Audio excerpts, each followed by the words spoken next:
So firstly, I'm very happy to see, over the years, I have spoken at many Women's Day celebrations, and I think this is the first time I see a very good ratio of men to women. So thank you, men, for all the support that you've been giving. Thank you, yeah. So, like she said, I'm here to talk about finance. Now, when I say finance, what comes to your mind? I mean, how do you feel about it? Happy. Happy, okay.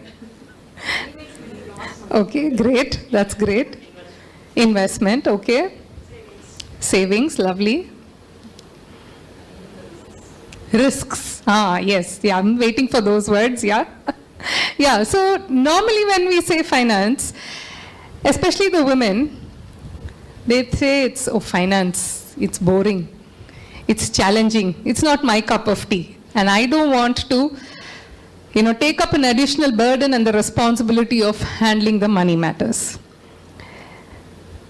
Now, if you were to look, the portfolios of education, finance, and defense have been entrusted with Saraswati, Lakshmi, and Durga, right? So I always say that women, it's always there in us.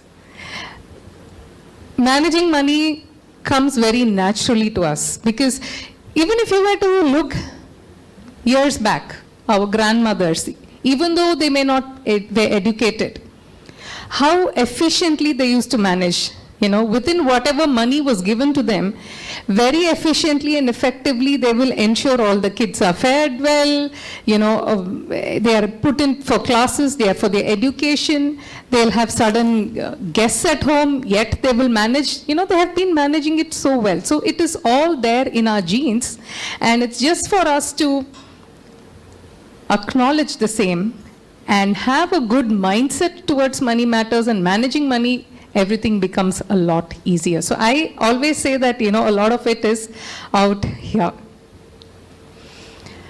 Now, having said that, I would also like to share some real life stories here with you. So recently, a school junior of mine, she moved to Chennai. I've seen her after a long time. She got married and apparently she was living in Tier 2 or Tier 3 city. And I think about 5-6 years ago, they moved to Chennai. So she was mighty happy and thrilled, to come here. She's very excited. And she made a whole load of new friends. And every other weekend, she was out for parties. So parties meant, she loved buying lovely outfits for every other week, expensive branded one, accessories, branded handbags and all that. She wasn't working. The husband was the one who was earning, and of course he never told her anything. So she was happily enjoying life, partying so much and spending a lot. Holidays, everything, very, very luxurious lifestyle she was leading. Fast forward few years, we were stuck by the pandemic, and unexpectedly the husband lost his job. And that's when things hit them very badly, especially from a finance perspective.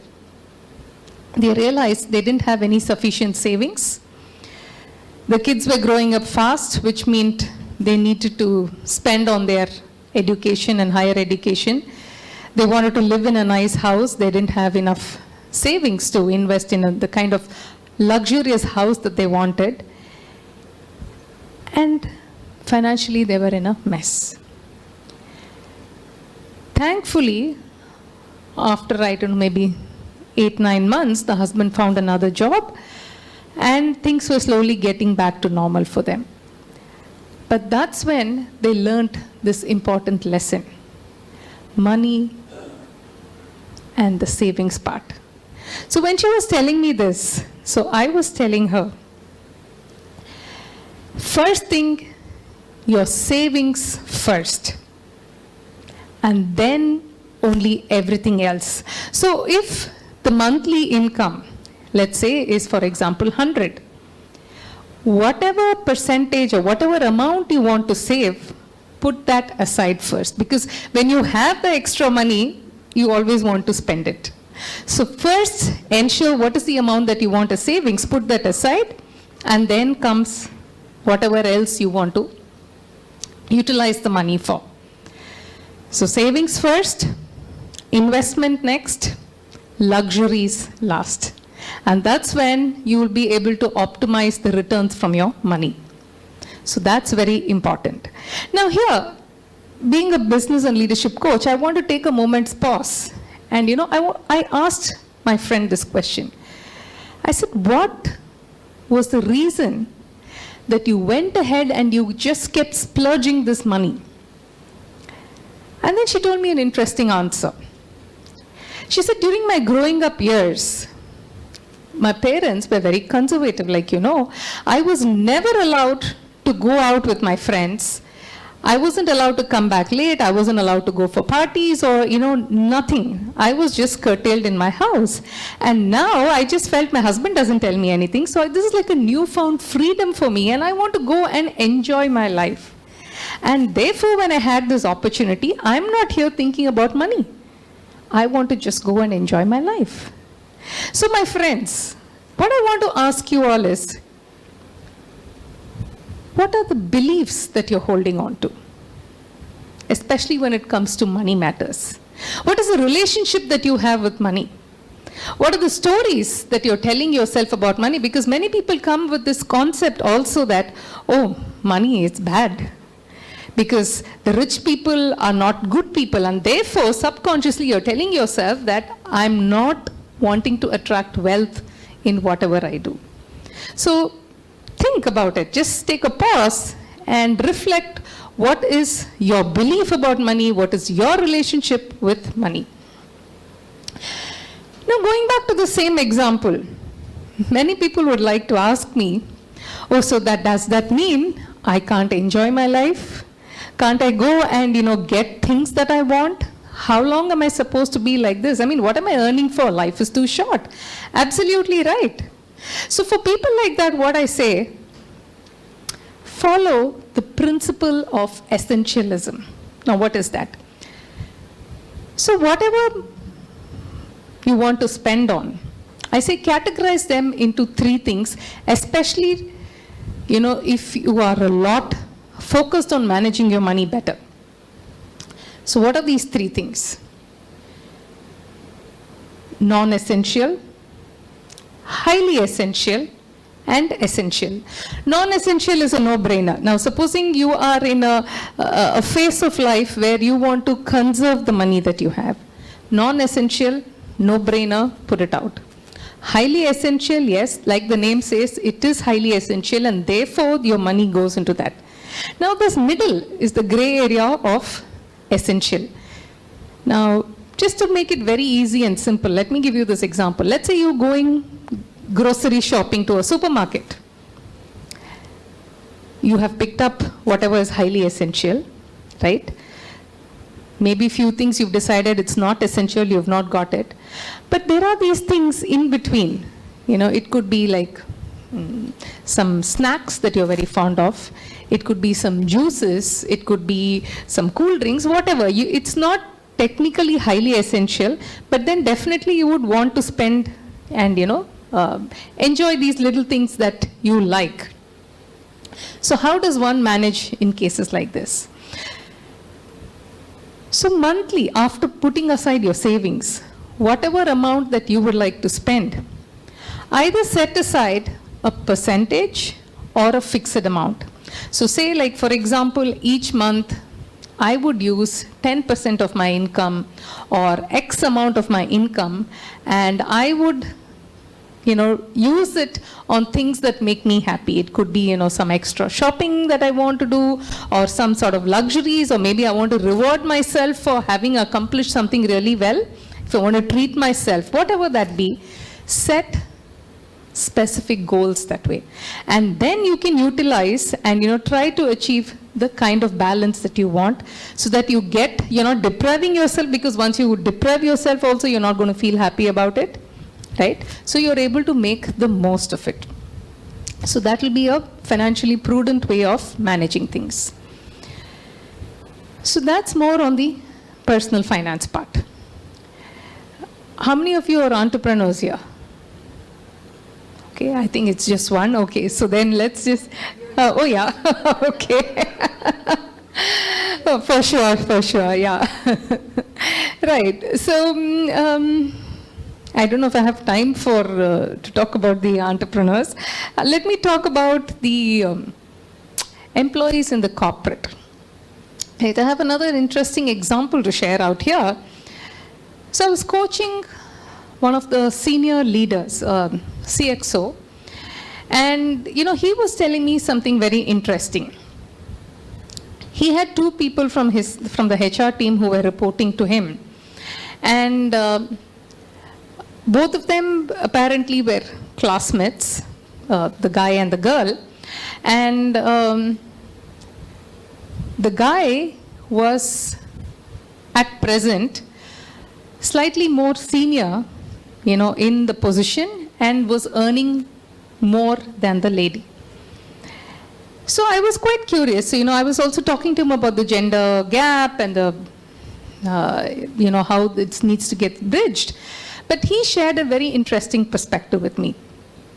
He said, although educational qualification-wise, both of them come from, similar background and experience, the reason the guy is doing better than the lady is because of few aspects. Now, whenever I ask for reports, I know I get them quicker, faster, and more accurately from the guy compared to the woman. The woman is good when it comes to emotions and, managing the people. But when I want my reports and the accuracy, I turn on to the guy. So that made me think and, wonder. So I started probing a little deeper, and I was getting into more conversations with these two people as well. And what I realized, this guy who used to come and give the reports, not only to his boss, but, few other people within the organization, used to talk about the financial impact. He used to measure. He used to present them as graphs, right? He was always learning and knew how to cater to the senior management. And that made a whole lot of difference. So he was thinking, he was looking at the impact, accurate reports, he was measuring what he was doing, and he was able to speak numbers. So speaking numbers and the financial language, see, end of the day, it's a business. You're working in a corporate, it is a business. So as long as you're able to cater to the business and prove, and like in business, everything gets measured. And everything boils down to the numbers. So even if you're a HR professional, speak numbers, give graphs that make sense.